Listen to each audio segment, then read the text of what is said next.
ઓમ નમસ્કાર.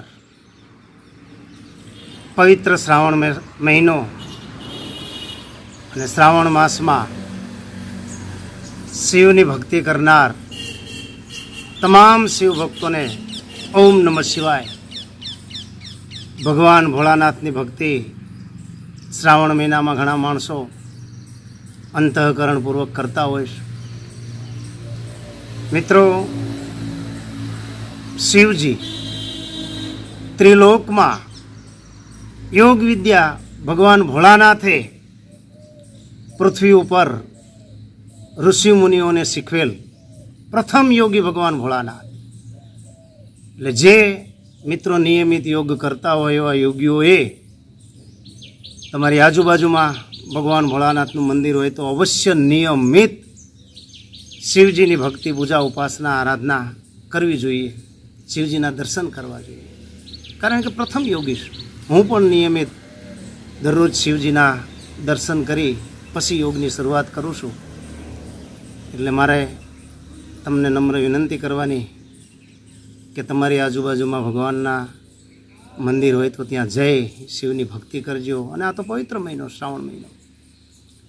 કારણ કે ભોળાનાથે ઋષિમુનિઓનો યોગ શીખવાડેલ, એટલે પ્રથમ યોગ શિક્ષક છે ભગવાન શિવજી. ભોળાનાથ પ્રથમ યોગી છે અને એમણે આ યોગ વિદ્યા શીખવાડેલી કે આજે આખા વિશ્વની અંદર યોગ વિદ્યા મોખરાનું સ્થાન ધરાવે છે. યોગથી તમામ રોગ મટે છે, એ 100% છે. મિત્રો, આજે હું તમને વજ્રાસન શીખવવાનો છું.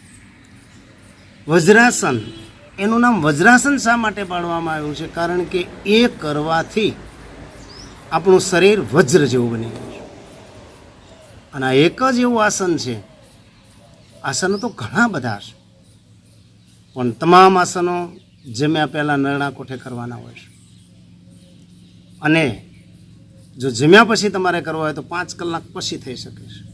પણ આ વજ્રાસન એક એવું આસન છે કે ભોજન પછી કરવામાં આવે છે. જમી લીધા પછી તરત તમે આ આસનમાં બેસી શકો છો. સવાર અને સાંજ બંને ટંક જમ્યા પછી તરત જ જો વજ્રાસન કરશો તો ગેસની તકલીફ પડી જશે. આજે મોટા ભાગના માણસો ગેસની તકલીફથી મૂંઝાય છે. મોટા ભાગના માણસોની ફરિયાદ હોય છે ગેસ થાય છે. તો ગેસમાંથી છુટકારો મેળવવો હોય તો વજ્રાસન નિયમિત કરો. વજ્રાસન શરૂઆતમાં 1 મિનિટથી તમે શરૂઆત કરો. 1 મિનિટ, 2 મિનિટ, 3 મિનિટ, નિયમિત 5 મિનિટ કરી નાખો. જમીન તરત 100% તમને ગેસ મટી જશે. અને ગેસ થવાનું કારણ શું છે? કે આપણે ભોજન લઈએ, ખોરાક ખાઈએ, એનું પાચન બરાબર ન થાય. પાચન શક્તિ જો તમારી નબળી હોય તો તમને ગેસ થાય. અને એમાંથી છુટકારો મેળવવો હોય તો વજ્રાસન નિયમિત કરજો. હવે વજ્રાસન કેવી રીતે કરી શકાય હું તમને શીખવાડું છું. તો સૌ પ્રથમ આ રીતે તમારે બેસવાનું.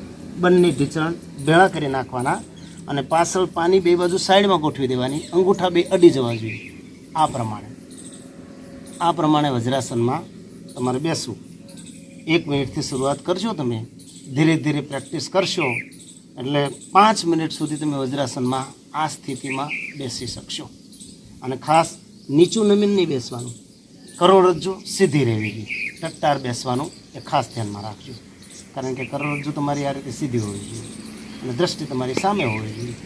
અને પ્રેક્ટિસ કરી વજ્રાસનમાં આ સ્થિતિમાં જો તમે બેસશો તો શરૂઆત કરશો ત્યારે થોડું કઠિન લાગશે, પણ ધીરે ધીરે શીખી જશો એટલે વજ્રાસન સરસ રીતે તમે કરી શકશો. આ એક જ એવું આસન છે કે જમીન તરત તમે વજ્રાસન કરી શકો છો અને ગેસની તકલીફમાંથી છુટકારો મેળવી શકો છો.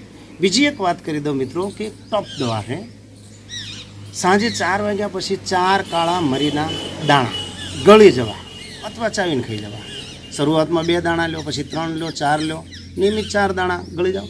4 વાગ્યા પછી તમને ક્યારેય ગેસ નહીં થાય. ગેસની રામબાણ દવા હોય તો મરી. કારણ કે મરી કફ, પિત્ત અને વાયુ ત્રણેયમાં ગુણકારી છે. કફ, પિત્ત અને વાયુ ત્રણેયમાં ગુણકારી હોય તો આ એક જ એવી દવા છે કે મરી, કે ત્રણેયની અંદર તમને લાભ પહોંચાડે છે. બીજી એક વાત કરું કે આખો દિવસ દરમિયાન સવારમાં કફ પ્રકૃતિ હોય, બપોર પિત્ત પ્રકૃતિ હોય અને સાંજે વાયુ પ્રકૃતિ હોય. 4 વાગ્યા પછી લેવાનું શા માટે કહેવામાં આવે?